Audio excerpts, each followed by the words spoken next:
And now, Yellowfruit is on the line.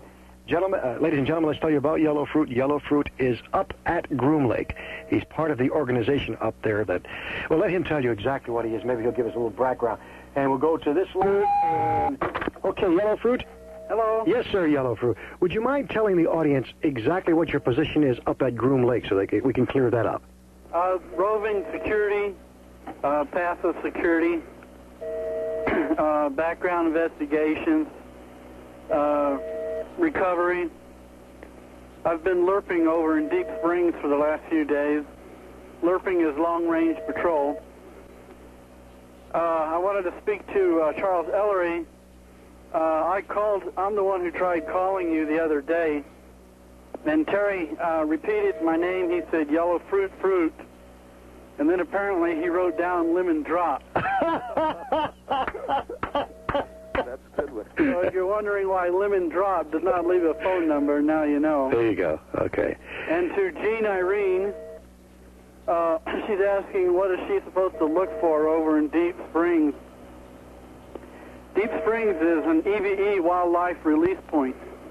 The EBEs have been trying to introduce some of their wildlife into the Deep Springs area to see if they can survive on Earth and study them, which is part of what I'm doing, is trying to catch some of this wildlife so that we can examine them genetically and see how compatible they are with Earth wildlife. Ah. Also, a year and a half ago, maybe 2 years ago, the Soviets were allowed to install, against the wishes of the U.S. government and without the involvement of the U.S. government, the Soviets were allowed to install a device 300 feet below the surface of Deep Springs. So this is part of what's going on, part of what you might be looking for. That's another trip. That's another trip down the line. Deep Springs might be our next trip, our next little sojourn. Okay, Bill Cooper and Yellowfruit, these are probably the two most important people dealing with this topic that we have been dealing with now for the past month and a half or so.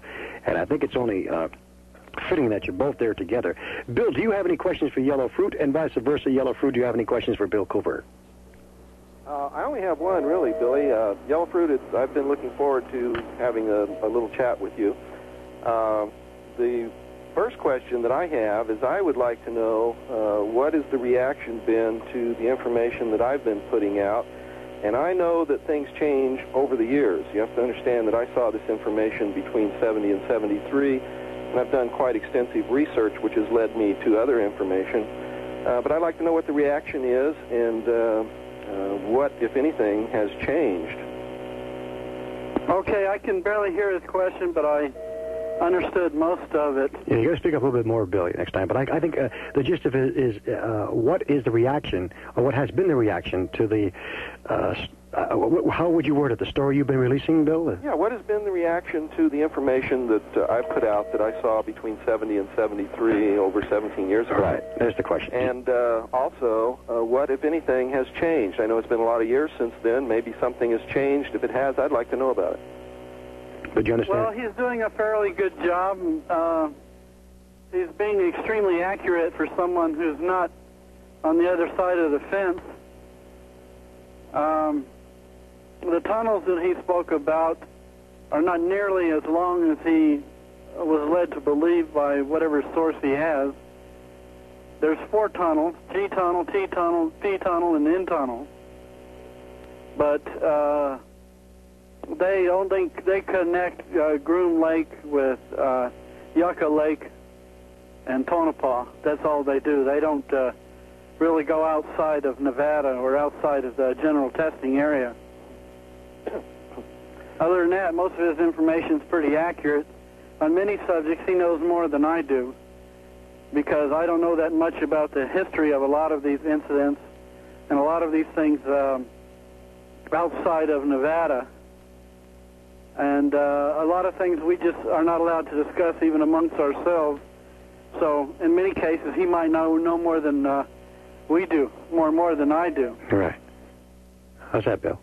That's good. But what has been the response of the organization to the information? Oh, pretty good. A lot of people are just so busy, it's hard for them to comment on it.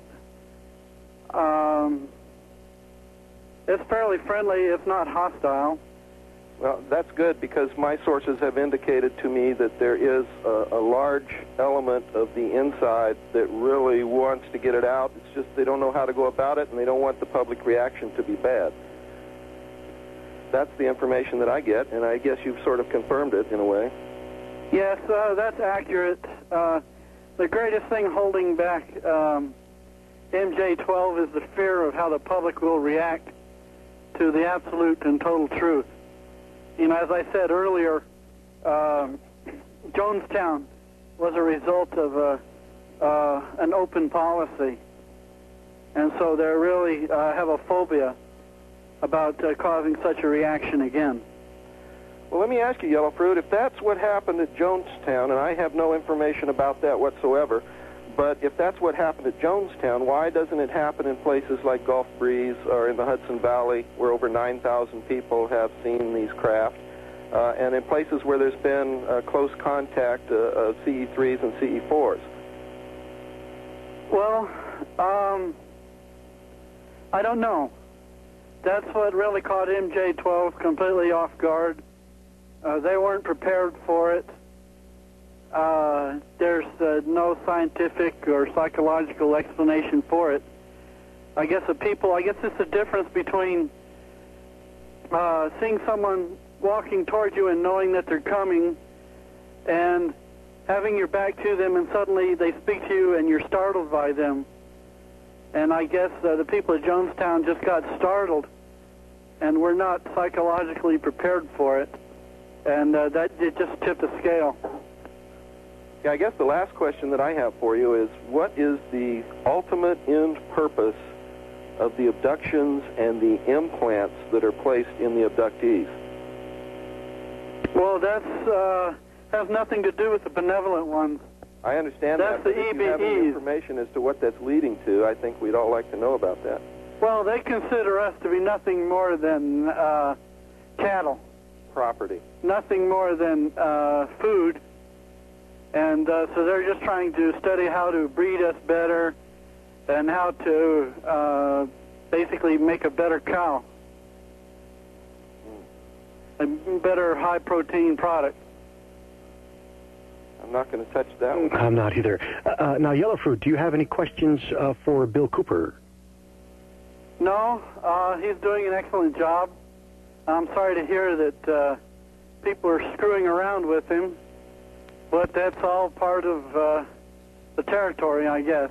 It's interesting. Let me ask you this question, Yellowfruit. Is there anything that MJ-12 or the organization can do to people who are, as you say, screwing around with other people's material or other people's information? Is there anything that they can do to limit that or stop it? No, absolutely nothing. Not. Nothing. They won't get involved then. They don't get involved. That's good. I'm glad to hear that. And that's the way it should be, I guess, in a way. Let the people fend for themselves. Another question I want to ask you, Yellowfruit, and I don't know why I feel this way, but I guess you've heard me say it more than once. You said something about these people are just looking at us as cattle. And that very well could be true. Certain ones. The EBEs. The EBEs, okay. The question I have in my mind is, though, aren't there a lot of people out there, or a lot of these aliens, that just simply want to coexist with us? Yes.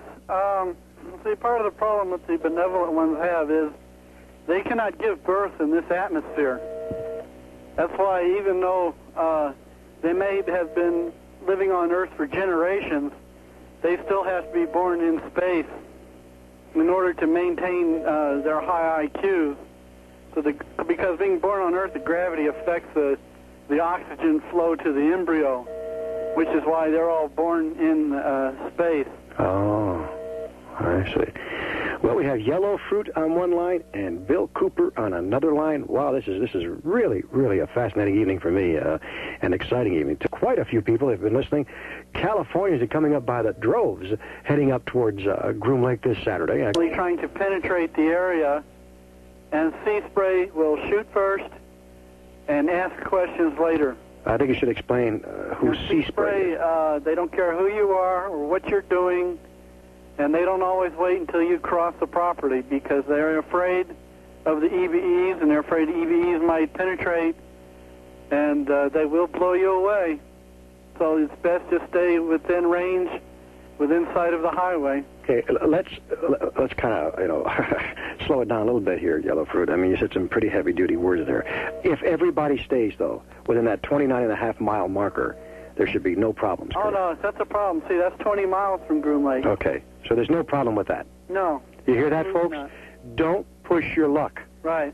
Don't. That's what he's saying. Just Billy, don't. Yes. The place that he's talking about where people could possibly get in danger is a long way from where they're going to be. Great, so great. You don't have to worry. They Okay. can stay on the highway. There's no problem Right. there. It's so public that nobody's going to mess with you because nobody wants to answer for what happened to Right. 60 people. Good. Okay, so we're going to stay at that 29.5-mile marker, and that'll do it.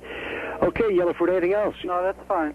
Thank you for your call. Thank you. Really appreciate it. Bye-bye. I'm so glad, Bill, that you had the opportunity to talk to Yellowfruit, aren't you? Yes, I am. I mean, it really kind of cleared some things up in your mind. I could hear it. And I think it gives you a little hope that maybe what you are doing, there are some people out there that are happy to see what you're doing, huh? Well, normally I don't always put credence into people who won't give their name, and you don't really know who they are. But from his past conversations, from my research and everything, the man has given me enough clues that I believe he's exactly who he says he is, even though I can't confirm that. I still, look into whatever he says to make sure it's okay. But I believe the man is telling us what he knows, the way he knows it, from whatever his superiors have given him. All right. Bill Cooper is our guest.